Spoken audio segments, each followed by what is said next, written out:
సురేంద్ర అనే పేరులో letter ఎస్తో start అవ్వడం వల్ల అప్స్ ఉన్నాయి, డౌన్స్ ఉన్నాయి. Letter S is letter of start and stop. సురేంద్రలో 12 నంబర్ అండ్ 16 నంబర్ డిఫెక్ట్స్ ఉన్నాయి. 12 వల్ల జీవితం ఏదో ఒక స్టేజ్లో 40 కావచ్చు, 45 కావచ్చు, ఒక్కసారిగా మొత్తం ఉల్టా. ఇల్లు కట్టుకున్న ఇల్లు కూడా అమ్ముకోవాల్సి వస్తుంది, కొనుక్కున్న భూములు అమ్ముకోవాల్సి వస్తుంది, నగలు తాకట్టు పెట్టాల్సి వస్తుంది, అమ్ముకోవాల్సి వస్తుంది. 12 ఇస్ రివర్స్. 16 అనేది ఒక్కసారిగా పడిపోవడం.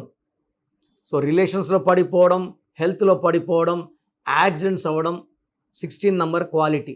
మీ పేరులో బలం ఎంత ఉందో తెలుసుకోవాలనుకుంటున్నారా? మీ full name, calling name, date of birth. నా పర్సనల్ వాట్సాప్ నంబర్ 9951197198. సో 9951197198కి వాట్సాప్ చేస్తే 24 అవర్స్ లోపల మీ పేరు బాగుందా లేదా రిప్లై వస్తుంది. మీ పేరు బాగుంటే మీరు లక్కీ. పేరులో రాంగ్ నంబర్స్ ఉంటే try to take my appointment and meet me personally.